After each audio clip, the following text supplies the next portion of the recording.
Hello, Assalamu alaikum. Welcome to my YouTube channel, The Preceptor. For all videos update, please subscribe to my YouTube channel and hit the bell icon. And do like, comment and share. आज की जो हमारी story है उसका नाम है the necklace, जिसे लिखा है गी डेमेपसॉन ने। ये एक फ्रेंच ऑथर थे और वो अपनी शॉर्ट स्टोरीज के लिए काफ़ी फेमस थे। तो ये जो स्टोरी है वो हमारे previous poem fire and ice को काफ़ी रिलेट करती है। मीन्स इस स्टोरी में बताया गया है कि किसी भी चीज़ की ज़्यादा चाहत हमें बर्बाद कर देती है। अगर आपने हमारी पोएम फायर एंड आइस अभी तक नहीं देखी है तो इस वीडियो के बाद उसे आप देख सकते हैं आई बटन पे क्लिक करके। और हाँ, डोंट फॉरगेट टू सब्सक्राइब। तो चलिए अब हम स्टार्ट करते हैं स्टोरी को। स्टोरी की शुरुआत में हम देखते हैं कि ऑथर स्टोरी की मेन लीड मैटिल्डा को डिस्क्राइब करते हुए कह रहे हैं कि वो उन बदकिस्मत लड़कियों में से थी जो खूबसूरत होने के बावजूद एक नॉर्मल फैमिली में पैदा हुई, जिसके पास ना ही दहेज था देने को और ना ही कोई फेमस इंसान, ना ही कोई ऐसा अमीर इंसान जो उससे शादी कर ले, जिस वजह से उसने एक नॉर्मल क्लर्क से शादी करने के लिए हामी भर दी। उसका हस्बैंड बोर्ड ऑफ एजुकेशन में क्लर्क की पोजीशन पे था। वो अपनी इस जिंदगी से खुश नहीं थी। वो हर लग्जरीज की चीज चाहती थी जो एक अमीर इंसान के घर होती है, पर ऐसा नहीं था। वो उन्हीं भद्दे और गंदे दीवारों और टूटी कुर्सियों के बीच अपनी जिंदगी गुजार रही थी और ये चीज उसे उदास और चिड़चिड़ा बना रही थी। रात में जब वो अपने हस्बैंड के साथ खाने पे बैठी तो भी उसका दिल ये चाहता था कि काश वो एक शानदार डिनर पे जाती जहां उसे एक अच्छी सी डिश परोसी जाती, पर उसके पास ना ही अच्छे कपड़े थे और ना ही अच्छी ज्वेलरी। मैटिल्डा की जितनी भी स्कूल फ्रेंड्स थी वो काफी अमीर थी और यही वजह था कि मैटिल्डा को उनका घर जाना पसंद नहीं था, क्योंकि जब वो वहां से वापस आती तो वो अपनी हालत पे काफी निराश होती और सारे दिन बस रोती रहती। एक शाम जब उसका हस्बैंड ऑफिस से घर आया, उसने मैटिल्डा के हाथ पे एक एनवेलप रखी। जब मैटिल्डा ने उस एनवेलप को खोला तो उसमें बॉल नाइट के इनविटेशन थी। बॉल नाइट क्या होता है? ये एक पार्टी होती है जिसमें कपल डांस करते हैं साथ में। मैटिल्डा को इस इनविटेशन को देखकर जरा भी खुशी नहीं हुई। वहीं उसके हस्बैंड को लगा था कि ये इनविटेशन देखकर मैटिल्डा खुश हो जाएगी, क्योंकि मैटिल्डा को पार्टीज का काफी शौक था। सो वो मैटिल्डा से पूछ ही लेता है कि क्या बात है, तुम्हें क्या हुआ है, तुम खुश क्यों नहीं हो? सो मैटिल्डा गुस्से में उसे जवाब देती है कि तुम्हें क्या लगता है मैं क्या पहन के जाऊंगी इस पार्टी में? कोई ढंग के कपड़े हैं मेरे पास? सो वो कहता है कि तुमने जो ड्रेस मूवी देखने के टाइम पहनी थी वो भी तो अच्छी थी। ये सुनना था कि मैटिल्डा का मुंह बन गया। उसकी रोनी सी सूरत देखकर उसका हस्बैंड भी उदास हो गया।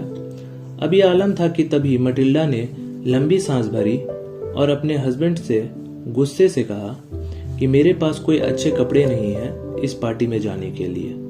तुम ये इनविटेशन कार्ड अपने किसी कलीग को दे दो जिसकी वाइफ के पास मुझसे अच्छे कपड़े हो। वही उसके हस्बैंड ये सुनकर काफी उदास हुआ और उसने कहा कि एक अच्छी ड्रेस कितने में आ जाएगी? ये सुनना था कि मैटिल्डा के मुंह पे मुस्कान आ गई। फिर उसने सोचा कि वो क्या प्राइस बोले जिससे एक क्लर्क मुझे देने में इनकार ना कर सके। तो उसने कहा कि वो एग्जैक्ट प्राइस तो नहीं बता सकती, पर उसे लगता है कि 400 फ्रांस में काम हो जाएगा। ये सुनना था कि उसके हस्बैंड का मुंह पीला पड़ गया। उसने वो पैसे एक गन खरीदने के लिए बचाए थे ताकि वो अपने दोस्तों के साथ हंटिंग पे जा सके, पर उसने अपनी चाहत को पीछे रखकर वो पैसे मैटिल्डा को दे दिए और कहा कि जाओ अपने लिए खूबसूरत सी ड्रेस ले लो। जैसे जैसे बॉल पार्टी का दिन करीब आने लगा, मैडम लॉजेल उदास होने लग जाती है। मैडम लॉजेल कौन है? मैडम लॉजेल ही मैटिल्डा है।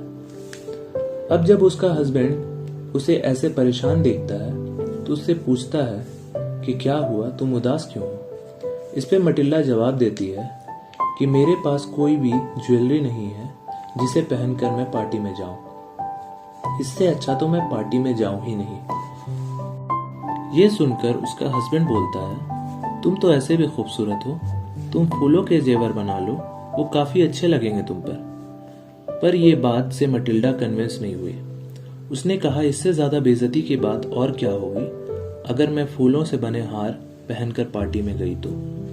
तभी उसके हस्बैंड को एक आइडिया आया। उसने मटिल्डा को कहा, तुम अपनी फ्रेंड मैडम फॉरेस्टर से ज्वेलरी क्यों उधार नहीं ले लेती। ये सुनना था कि मटिल्डा खुशी से उछल पड़ी। नेक्स्ट डे वो अपने फ्रेंड के घर गई और उसने उधार के लिए एक ज्वेलरी की रिक्वेस्ट की। मैडम फॉरेस्टर अपने क्लोजेट के पास गई और कुछ ज्वेलरी निकालकर मटिल्डा के सामने रख दिया और कहा कि इनमें से जो भी पसंद आए तुम उन्हें ले सकती हो। अब मटिल्डा के सामने कुछ ब्रेसलेट थे, कुछ मोतियों से बनी हार।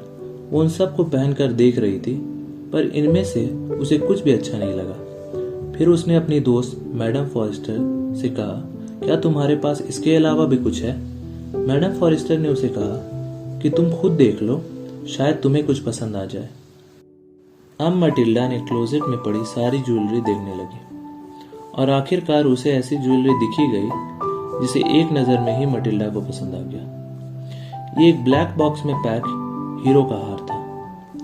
वो उस नेकलेस को पहनकर देखने लगी और उसे वो नेकलेस अपने गले में बहुत खूबसूरत लग रहा था। उसने मैडम फॉरेस्टर को बताया कि उसे ये नेकलेस पसंद है। मैडम फॉरेस्टर ने तुरंत हामी भर दी। ये सुनना था कि मटिल्डा उसके गले जा लगी और उसका बहुत शुक्रिया अदा किया।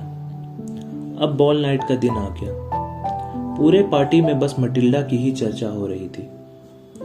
वो सभी औरतों में सबसे अलग और खूबसूरत नजर आ रही थी। और वही दूसरी ओर मटिल्डा नशे में चूर नाच रही थी। सुबह 4 बजे के करीब वो घर के लिए निकली। उसके हस्बैंड ने एक शॉल मटिल्डा के कंधों पर डाल दी। ये शॉल उसके कीमती कपड़ों की शोभा खराब कर रहे थे और ये बात मटिल्डा को पसंद भी नहीं आई। उसने कैब के लिए इंतजार भी नहीं किया और पैदल वहां से निकल पड़ी ताकि बाकी अमीर औरतें उसे इस सस्ते शॉल में ना देख पाए। वो तेजी से सीढ़ियों से उतरकर स्ट्रीट पे आ गई। उसका पति उसके पीछे पीछे आ रहा था। कुछ ही दूर पे उसे एक टांगा दिखाई दिया जिसमें बैठकर वो अपने अपार्टमेंट पहुंच गई। वो दोनों काफी थके हुए थे। मटिल्डा के लिए ये पल काफी खुशी का रहा था। वो आखिरी बार अपने आप को इस कीमती ज्वेलरी और कपड़ों में देखने के लिए मिरर के सामने जैसे खड़ी हुई, उसके मुंह से यकायक एक चीख निकली। उसके गले में वो हीरो का नेकलेस अब नहीं था। ये चीख सुनते ही उसका हस्बैंड बेड से उठा, खड़ा हुआ और मटिल्डा से पूछा कि क्या हुआ, क्या बात है। मटिल्डा ने उसके सवाल का जवाब भी नहीं दिया और कपड़ों में नेकलेस ढूंढने लगी। उसके हस्बैंड ने उससे फिर से सवाल किया, क्या तुमने नेकलेस मंत्री जी के घर से निकलते टाइम देखी थी। मटिल्डा ने इसका जवाब हाँ में दिया। अगली सुबह वो पुलिस स्टेशन गया और एक एड भी छपवाई कि अगर कोई इंसान उसके नेकलेस ढूंढ कर देगा तो वो उसे इनाम देगा। अब सुबह से इंतजार करते शाम होने को आ गई। मटिल्डा का सारा वक्त टेंशन में गुजरा था। शाम में लॉजिर घर आया तो वो निराश था। उसने मटिल्डा से कहा कि तुम एक लेटर लिखो अपनी फ्रेंड को और कहो कि नेकलेस की कड़ी टूट गई है और तुम उसे ठीक करवा कर वापस करोगे। मटिल्डा ने ऐसा ही किया। ऐसे करते करते 1 हफ्ता का वक्त भी गुजर गया। फिर उन्होंने एक दुकान पैलेस रॉयल में सेम वैसी ही नेकलेस देखी जैसी उन्होंने खोई थी, जिसकी कीमत 40,000 फ्रैंक थी। वो उसे 36,000 फ्रैंक में लेना चाहते थे। लॉजल के पास बस 18,000 फ्रैंक ही थे, जो कि उसके पिता छोड़ कर गए थे, और बाकी के पैसे उसने उधार लिए। ये उधार उन्हें बर्बाद कर देने वाला था, क्योंकि इसका इंटरेस्ट बहुत ही ज़्यादा था। खैर, उसने कैसे भी करके वो नेकलेस ले ही लिया, और जब मटिल्डा वो नेकलेस लेकर के मैडम फॉरेस्टर के पास लौटाने पहुंची, मैडम फॉरेस्टर ने लेट से नेकलेस पहुंचाने की वजह से थोड़ी नाराज़गी भी दिखाई। फिर मैडम फॉरेस्टर ने नेकलेस बॉक्स से खोले बिना ही रख लिया।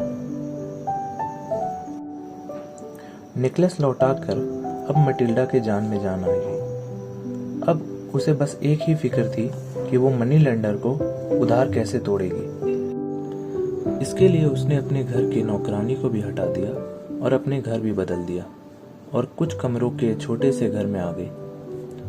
अब उसे सारा घर के काम करने शुरू कर दिए। खाना बनाना शुरू कर दिया, कपड़े धोने शुरू कर दिए। वो मार्केट से फल फ्रूट लाने जाती तो उसमें भी भाव तोल करती ताकि कुछ पैसे बचा सके। वहीं दूसरी तरफ उसका हस्बैंड काम से आने के बाद रात में किताबों को कॉपी करने का काम किया करता। उससे भी कुछ पैसे बन जाया करते। इस तरह से काम करते हुए उन्हें 10 साल का अरसा गुजर गया। मटिल्डा अब बुढ़ी दिखाई देने लगी थी।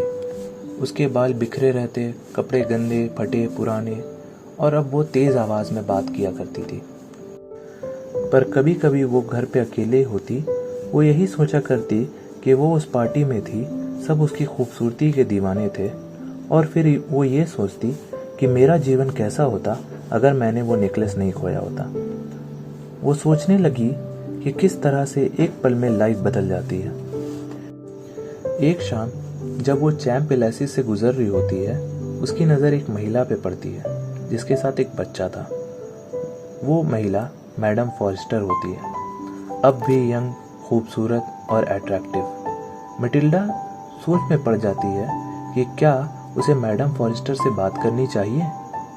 फिर वो खुद को ही जवाब देते हुए कहती है कि हाँ, क्यों नहीं, जबकि मैंने उसके नेकलेस भी लौटा दिया है। अब मटिल्डा उसके पास जाती है और उसे गुड इवनिंग कहती है। इसके जवाब में मैडम फॉरेस्टर काफ़ी सरप्राइज होती है और वो उसे कहती है कि आप कौन हैं, मैं आपको नहीं जानती। मटिल्डा इसके जवाब में कहती है, नहीं पहचाना, मैं मटिल्डा लॉजेल हूँ। उसकी फ्रेंड उसे देखकर अफसोस से कहती है, ओ मटिल्डा, तुम इतना कैसे बदल गई। मटिल्डा इसके जवाब में कहती है कि इसकी वजह तुम हो। मैडम फॉरेस्टर सरप्राइजिंगली पूछती है कि मैं कैसे। मटिल्डा उसे याद करवाती है वो नेकलेस जो उसे मैडम फॉरेस्टर ने दिया था बॉल नाइट के लिए। वो उसे बताती है कि किस तरह वो नेकलेस उससे खो गया था और किस तरह उसने दूसरा नेकलेस खरीद के उसे वापस दिया था, जिसकी कीमत चुकाने में उसे 10 साल लग गए थे। लेकिन अब वो कर्ज समाप्त हो गया था और अब वो तसल्ली से है। अब ये सुनकर मैडम फॉरेस्टर कुछ देर के लिए चुप हो गई और फिर सवाल किया, तुमने उस नेकलेस के बदले मुझे डायमंड का नेकलेस दिया था? जिसके जवाब में मटिल्डा एक धीमी मुस्कान के साथ जवाब देती है, हाँ।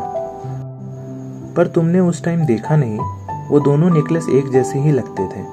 ये सुनना था कि मैडम फॉरेस्टर की आंखों में आंसू आ गए। उसने धीरे से मटिल्डा के हाथ को थाम लिया और कहा, ओह बेचारी मटिल्डा, वो हार नकली था जो मैंने तुम्हें दिया था, उसकी कीमत बस 50 फ्रैंक ही थी। तो दोस्तों, आपने इस स्टोरी से क्या सीखा? ये स्टोरी सुनने के बाद मैं तो यही कहूँगा कि ज़्यादा चाहत हमें बस बर्बादी करती है। और किसी ने ठीक ही कहा है कि जितनी चादर हो उतनी ही पैर फैलानी चाहिए। खैर, आपको ये वीडियो कैसी लगी मुझे ज़रूर बताइएगा। और हाँ, जाते जाते ये भी कहूँगा कि do like, comment and subscribe. खुदा हाफिज़।